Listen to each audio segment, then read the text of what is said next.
I'm trying to find a new setup and it's not working very well.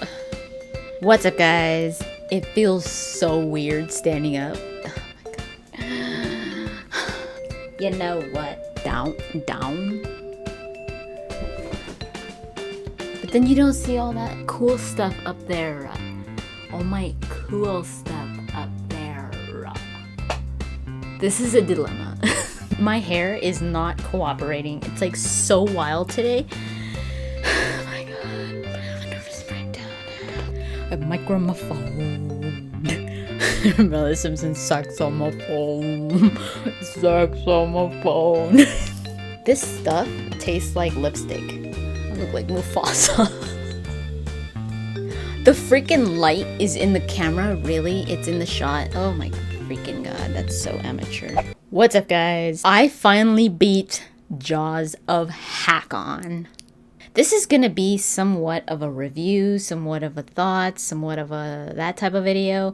I don't want to go into like what it's about and stuff like that. I did almost a full let's play, almost. It was a 10-parter or a 9-parter now. I haven't finished editing the part 10 yet. I think it was $14.99, and I think it was worth the money because it's pretty damn big. It's a full map. You go to different locations, you have different quests. It was way bigger than Empress du Lion. Like, Empress du Lion is so much smaller than the Frostback Basin, because that's where it took place. There was a lot of enemies. They were challenging. There was a lot to explore. We hadn't really gone into Avar lore like we did in this DLC, so that's why I also think it was worth it, because it was very heavy on the lore end. If you want to know more about Avar, this is the DLC to get. It was adding history to the race and to their beliefs, and just getting an idea of what they're like, and not really presenting a new story. It wasn't really about that. Like, the story really hit at the end. We also got a bunch of new schematics, new materials, which is cool. One of the materials functions as the dragon bone or the dragon scales. You should be at least level 24 to start it. I think I was level 25 when I started playing it, maybe 24. I didn't, it was challenging. I never had a problem with like dying or anything like that, but it was pretty challenging, especially towards the end. I was like, oh my god, you guys. I talked to my party like, come on, you guys know you do too, and if you don't, whatever. But it got a little bit harder at the end, but I like that. I love the challenge. It makes me really want to play Dragon Age Inquisition on a harder mode, because I played on normal. If you don't want to know any spoilers, I guess just stop watching here, because I'm going to talk a little bit more in depth about the story. So if you don't want to know what it's really about, then close off here. But I do recommend it. If you haven't played it, I recommend it. I think it was worth the money, because it's a huge DLC and it has a lot of lore, especially if you like reading the stuff. If you don't like to read any of it, you're not going to really get the feeling of what's going on. You're not going to get the feeling of who the Avar are. So, but if you're really into Dragon Age lore and you like to read the stuff and stuff like that, and you want new schematics, you want new materials for your armor, all that good stuff, I definitely do recommend you get it. Okay, so now let's talk spoilers. When I first started the DLC, the whole Ameridan thing, the Inquisitor, I was like, okay.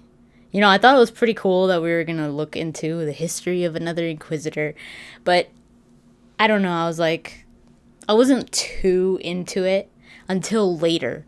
Like, you know, what's his name? Bram Kendrick, that's what it is. Bram Kendrick. He was a sweet character too. I was like, oh, he's so cute. Like, even the way he talked, he would always like talk with like kind of like a lopsided smile. He was cute. Like, I thought he was adorable. And I really liked the interactions between him and Scout Harding. I think being able to connect a little bit more with Scout Harding as well was really cool.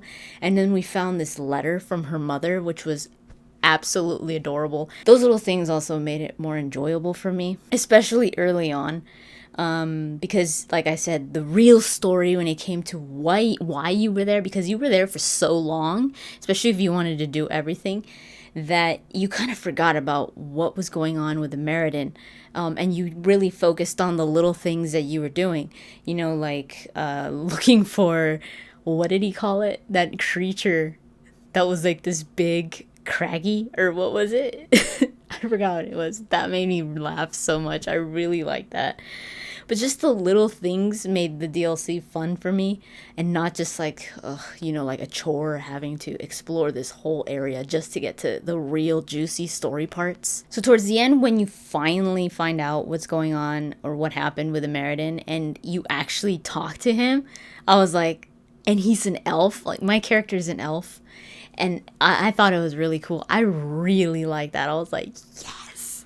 Especially because it kind of reminded me of the whole idea with Corypheus in Dragon Age 2, the DLC Legacy.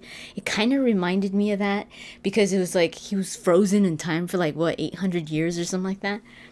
And he didn't even know what had happened. He was like, he saw my Inquisitor and he was like, oh, I'm happy that the humans are still working with the elves or something like that, with our people.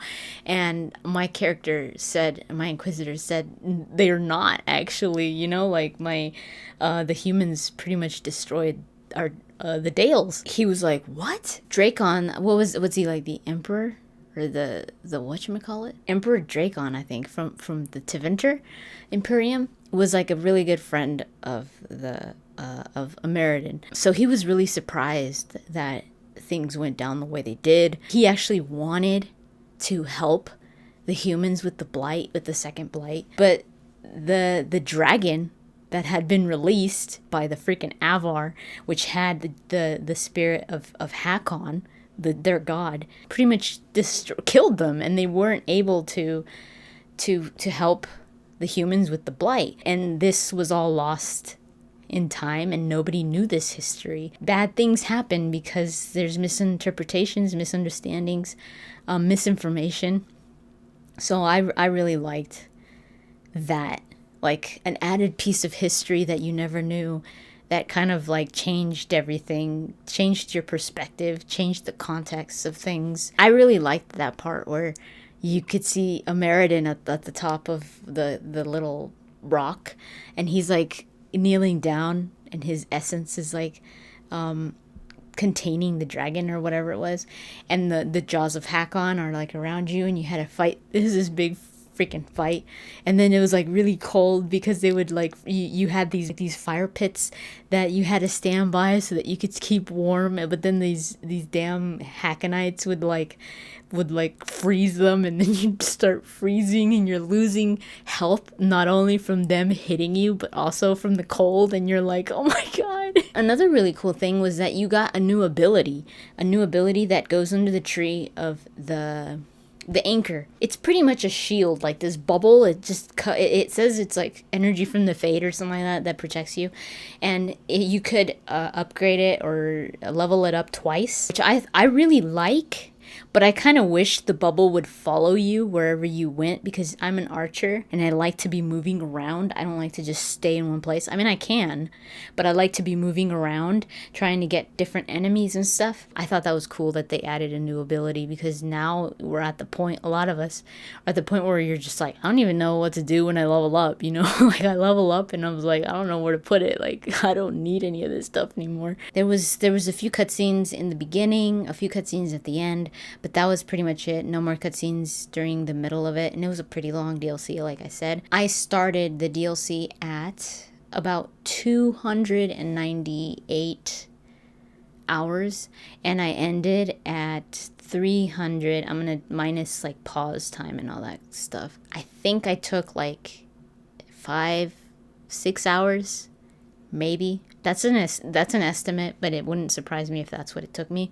I've heard other people saying that it took them like 6 hours to beat. So the companions, they do have some things that they say. I'm sure other characters like say Solas. If you still have Solas, because This DLC could be played, I believe, once you hit Skyhold. Once you hit Skyhold, you could play this DLC, so you could go into the DLC with Solas. Because I think Solas would have a lot to say, especially towards the end, and finding out that Ameridan was an elf and all that. I really think Solas would have a lot to say, especially with like the memories in the fade at the end. So I'm curious to know what he would say about that. And I took Dorian, Varric, and Blackwall. And at one point I had Cassandra instead of Varric. They didn't really say much. Dorian, I think, was the one that would say more than anyone. So they every now and then they would respond to a few things, but not too much where you're like, ooh, I'm going to get new party banter, or I'm going to get new interactions with my companions. Not really. Some of the stuff that Dorian says is actually pretty funny. So if you want some funny stuff, funny reactions, take Dorian, especially with the bear. Also, depending on what you do in the DLC, you can get, I think, 2 or 3 operations for the war table. One of them I really liked. It goes back to, what's his name? I think he was that one Avar that was in the marshes. That really creepy place with like all the zombies and stuff. There was an Avar there. I think it was him. I could be mistaken, but I think it was him.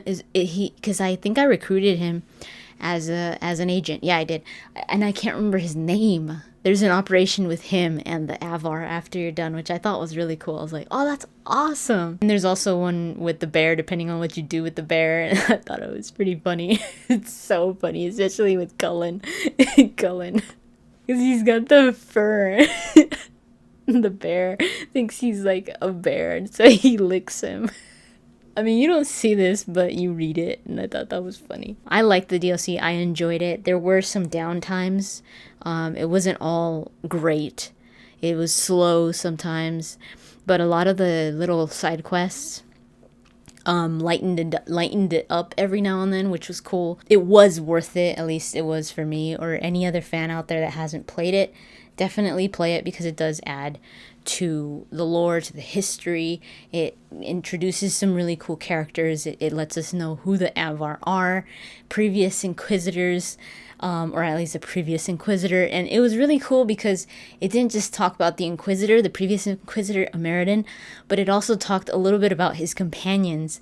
And it really made you feel like, you know, I'm not the only one, you know? Like, it was pretty funny because in one of the memories, Ameridan's memories from the Fade, like there's these little wisps flying around, and when you click on them, you hear a memory. And he's talking about his companions, and he's talking about how they like bicker with each other and stuff. Dorian was like, I wonder how that's like. But yeah, that's pretty much it. Let me know what you guys thought of the DLC down below. I will be doing another one of these for the Descent sometime soon, before Trespasser. Again, I won't be doing a Let's Play for the Descent, but I will be doing one for the Trespasser. Thank you so much for watching, and I'll talk to you guys later.